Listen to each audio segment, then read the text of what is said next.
ನಿಮ್ಮ CN23 news ಚಾನಲ್ಗೆ ಸ್ವಾಗತ ಸುಸ್ವಾಗತ. ನಾನು ನಿಮ್ಮ ನಗರ ನಾಗೇಶ್. ಹೊನ್ನಾಳಿಯಲ್ಲಿ ನಡೆಯುವ ಲೋಕ್ ಅದಾಲತ್ಗೆ ಪೂರ್ವಭಾವಿ ಸಭೆ.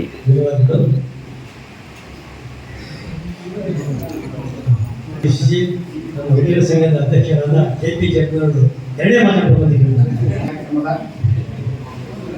ಪೂಜಾ ಗೌರವಾನ್ವಿತ ವೇದಿಕೆಯಲ್ಲಿರ್ತಕ್ಕಂಥ ಎಲ್ಲ ನ್ಯಾಯಾಧೀಶರು, ಸರ್ಕಾರಿ ವಿರೋಧಿಗಳು ಹಾಗೂ ನನ್ನ ವಕೀಲ ಮಿತ್ರರೇ ಹಾಗೂ ಈ ಕಾರ್ಯಕ್ರಮದಲ್ಲಿ ವಹಿಸಿರ್ತಕ್ಕಂಥ ಎಲ್ಲ ಬ್ಯಾಂಕ್ ಅಧಿಕಾರಿಗಳೇ, ಪತ್ರಕರ್ತರೇ ಹಾಗೂ ಈ ಕಾರ್ಯಕ್ರಮಕ್ಕೆ ಬಾಂಧವರೇ ಹಾಗೂ ಒಂದು ಆರಕ್ಷಕ ಠಾಣೆ ಸಿಬ್ಬಂದಿ ವರ್ಗರು, ಇವತ್ತಿನ ಈ ಕಾರ್ಯಕ್ರಮದ ಉದ್ದೇಶ ಈಗಾಗಲೇ ಸಾಹೇಬರು ತಿಳಿಸಿದ್ದಾರೆ. ಇದೇ 12ನೇ ತಾರೀಕು ಬೃಹತ್ ಅದಾಲತ್ ಲೋಕ ಅದಾಲತ್ ಇರೋದ್ರಿಂದ ತಮ್ಮ ತಮ್ಮ ವ್ಯಾಜ್ಯಗಳನ್ನು, ಸಣ್ಣ ಪುಟ್ಟ ವ್ಯಾಜ್ಯಗಳನ್ನು ನೀವು ಆ ಕ್ಷಣದಲ್ಲೇ ಬಗೆಹರಿಸ್ಕೊಂಡ್ರೆ ನೀವು ನೀವು ಊರಲ್ಲಿ ನೆಮ್ಮದಿಯಾಗಿರ್ತೀರಿ, ಅಣ್ಣ ತಮ್ಮಂದ್ರಂಗಿರ್ತೀರಿ. ಈಗ ಬ್ರಿಡ್ಜು ಬೆಳೆಸ್ಕೊಂತ ಹೋದಂಗೆ ನಿಮ್ಮ ಅಲ್ಲಿ ಬಾಂಧವ್ಯ ಅಳಿಸಿ ಹೋಗುತ್ತೆ. ಹಿಂದೆ ಪಂಚಾಯಿತಿ ಮೂಲಕ ಹಳ್ಳಿಗಳಲ್ಲಿ ಮಾಡೋದು, ಅದಕ್ಕೆ ಯಾವುದೇ ಅಗ್ರಿಮೆಂಟ್ ಆಗಲಿ ಬರವಣಿಗೆ ಆಗಲಿ ಇರಲಿಲ್ಲ. ಅಂದರೆ ಅವ್ರು ಏನು ಪಂಚಮರು ಹೇಳ್ತಾರೋ ಅದೇ ವೇದ ಆಗಿತ್ತು. ಈಗ ಅವಾಗ ನ್ಯಾಯಾಲಯಗಳು ಸಂಖ್ಯೆನೂ ಕಡಿಮೆ ಇತ್ತು. ಅವಾಗ ನ್ಯಾಯಾಲಯಗಳಿಗೆ ಹೆಚ್ಚಾಗಿ ಬರ್ತಿರ್ಲಿಲ್ಲ ಪ್ರಕರಣಗಳು. ಇತ್ತೀಚಿನ ದಿನಗಳಲ್ಲಿ ಏನಾಗಿದೆ ಅಂದರೆ ಮನುಷ್ಯನಿಗೆ ಅಹಂಕಾರ, ನಾನು ಅನ್ನೋ ಒಂದು ದುರಹಂಕಾರದಿಂದ ಈ ಪ್ರಕರಣಗಳು ನ್ಯಾಯಾಲಯಕ್ಕೆ ಅತಿ ಹೆಚ್ಚಾಗಿ ಬರ್ತವೆ ಅಂತ ನಾನು ಭಾವಿಸ್ತಾ ಇದ್ದೆ. ಅದು ಆಗಬಾರ್ದು. ನಾವು ನೆಮ್ಮದಿಯಾಗಿ ಜೀವನ ಮಾಡ್ಕೋಬೇಕಾದ್ರೆ ಇದು ಮುಗಿಲಾರದ ಕಥೆ. ಇದು ಒಂದು ನ್ಯಾಯಾಲಯದಲ್ಲಾದ್ರೆ ಸುಪ್ರೀಂ ಕೋರ್ಟ್ ವರೆಗೂ ಹೋಗ್ಬೇಕಾಗುತ್ತೆ. ಹಾಗಾಗಿ ನಿಮ್ಮದು ಅಷ್ಟೊತ್ತಿಗೆ ನಿಮ್ಮದು ಆಯಸ್ಸೇ ಮುಗಿದೋಗ್ಬಿಡುತ್ತೆ. ಹಾಗಾಗಿ ನೀವು ಸಣ್ಣ ಪುಟ್ಟ ಪ್ರಕರಣಗಳನ್ನ ನೀವು ನ್ಯಾಯಾಲಯಕ್ಕೆ ತರಬಾರ್ದು. ತಂದರೂ ಕೂಡ ನೀವು ತಕ್ಷಣದಲ್ಲೇ ಅದನ್ನ ಬಗೆಹರಿಸ್ಕೊಂಡು, ರಾಜಿ ಮೂಲಕ ಬಗೆಹರಿಸ್ಕೊಂಡು, ಸೌಹಾರ್ದಯುತವಾಗಿ ನೀವು ನಡ್ಕೊಂಡು ಹೋದ್ರೆ ನಿಮ್ಮ ಊರು ಕೂಡ ಅಭಿವೃದ್ಧಿ ಆಗುತ್ತೆ, ಸಮಾಜನೂ ಒಳ್ಳೆಯದು ಹೆಸರು ಬರುತ್ತೆ ಅಂತ ಹೇಳ್ತಾ ತಮ್ಮೆಲ್ಲರಿಗೂ ಹೊಂದಿಸಿ ಎರಡು ಮಾತುಗಳನ್ನು ಮುಗಿಸ್ತೇನೆ. ಜೈ ಹಿಂದ್.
ಪೂರ್ವಭಾವಿ ಸಭೆಗೆ ಆಗಮಿಸಿ ಈ ಕಾರ್ಯಕ್ರಮದ ಸಂಪೂರ್ಣ ಮಾಹಿತಿಯನ್ನು ನೀಡುತ್ತಕ್ಕಂಥ ಎಲ್ಲ ಅತಿಥಿ ಗಣ್ಯರು ಇಲ್ಲಿದ್ದಾರೆ. ನಮ್ಮ ಈ 12ನೇ ಕಾರ್ಯಕ್ರಮ ಮುಗಿದ ನಂತರ ಅಧಿಕಾರಿಗಳ ವರ್ಗದವರಿಗೆ 5 ನಿಮಿಷಗಳ ಸಾಹೇಬರನ್ನು ಮೀಟಿಂಗ್ ತಗೊಂತಾರೆ. ನಂತರ ಮತ್ತೆ ಈ ಲೋಕ ಅದಾಲತ್ ಕಾರ್ಯಕ್ರಮ ಸಕ್ರಿಯವಾಗಿ ನಡೀತಾ ಇರುತ್ತೆ. ನಂತರ ಉಪಹಾರ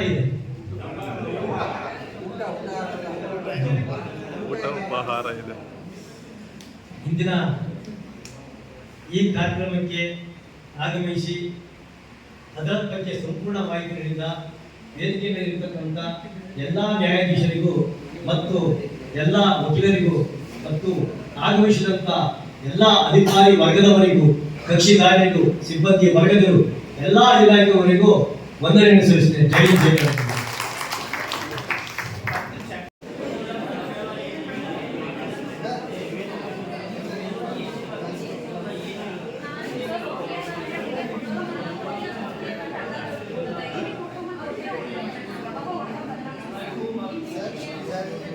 case which have been reported by Nepal Hospital ಶಿ ಎಸ್ ಐ ನಾನು ಓದಿದ್ದೀನಿ ಹೀಗಾಗಿ ಇದರಲ್ಲೂ ಫಾಲ್ಸ್ ಎಜುಕೇಷನ್ ನಾನು ಯಾವ ರೀತಿ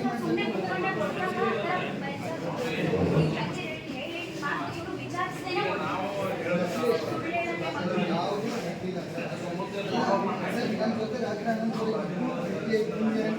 ಹೇಳ್ತಂದ್ರೆ ಅದನ್ನೇ ಸುಳ್ಳು ಅಂತ ಇದನ್ನೆಲ್ಲ ನಾನು ಮಾಡಿದ್ದೀನಿ ಸರ್